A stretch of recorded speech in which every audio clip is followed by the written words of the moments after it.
Folks, it ain't about that. It ain't about the guy who drives by in a clean car when you're dirty. It's not his fault.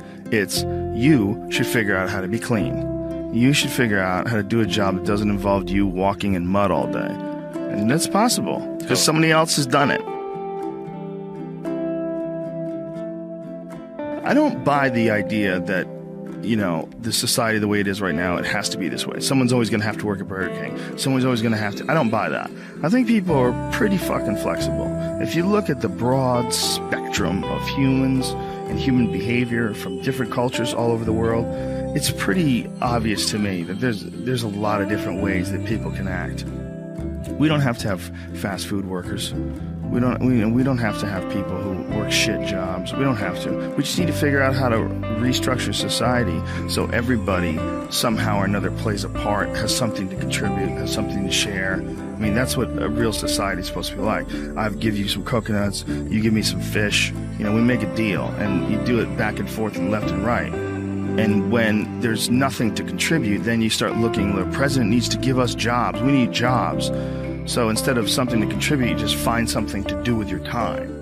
And then it becomes about doing that more than it becomes about finding something to contribute. So society gets wrapped around becoming a part of a machine. Society, instead of becoming a bunch of individuals that are expressing themselves in unique ways, and everybody sort of borrows and shares and sells this and you sell that, and we all sort of figure out how we can contribute in a society, we got sidetracked and diverted into these boxes that they call companies and corporations, and we got stuck into these containers. They go cubicles or offices, and we got forced into this system. So our time, instead of it being invested in making pottery or fixing cars or doing something where you have a passion or you have some sort of a connection to, instead of that, you've sold your life to sit in a box and work for a machine, an uncaring machine that demands productivity. It doesn't understand you. It doesn't want to understand you. It has a bunch of very strict things in order to keep the humor at a minimum in the office, just in case one of you fuckheads says some stupid sex jokes that gets them sued and they have to give somebody $1 million. So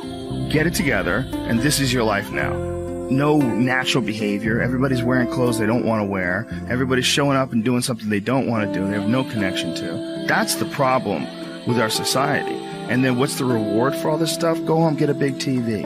Go home, you're going to get a shiny belt buckle. You're going to get a nice purse. You're going to wear shoes that you couldn't afford last week. You're going to get that dream car. And every week we're chasing down this new object. And every week we're trying to fill this hole in this sad shadow of a life that we've been left with after work. That you work 8 to whatever the hours a day plus commuting. And then you're like this.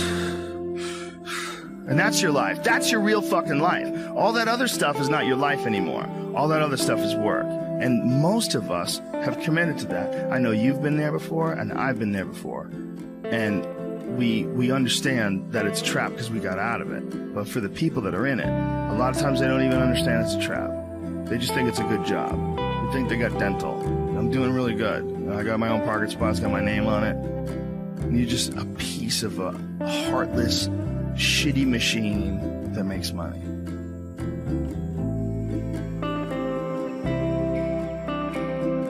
But don't you think you have to go through all that just to figure out what you want to do? Because no, I think I did, but I don't think you have to. Look, I did, but when I became a comedian when I was 21, I was 100% convinced that I was going to be a stand-up comedian for the rest of my life. Like, I didn't need to worry about what was next. I was like, this is what I'm doing. Like, I don't want to do anything else. Like, this is what I'm doing. Once I found it, I was good. All the jobs were just to feed myself while I was trying to make that work.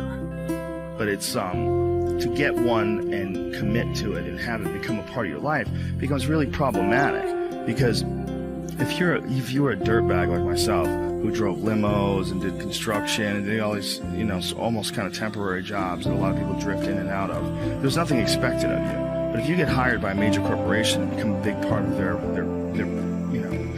program, like let's say you're also an animator and you get a gig.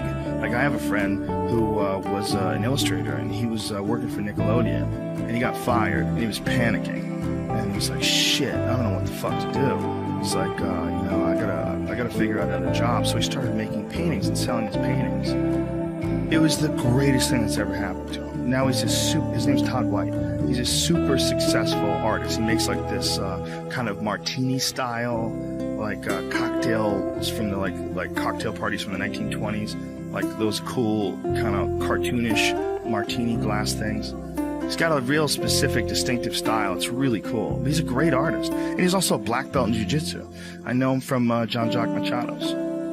He's a great guy, but it was an opportunity for him to lose a job, and even a job that he loved as an illustrator. But, you know, I'm sure he'd much rather do what he wants to do and do what's going on in his mind. That's cool stuff. Oh, he's really cool. He's badass. And he's a great guy, too. Very cool guy.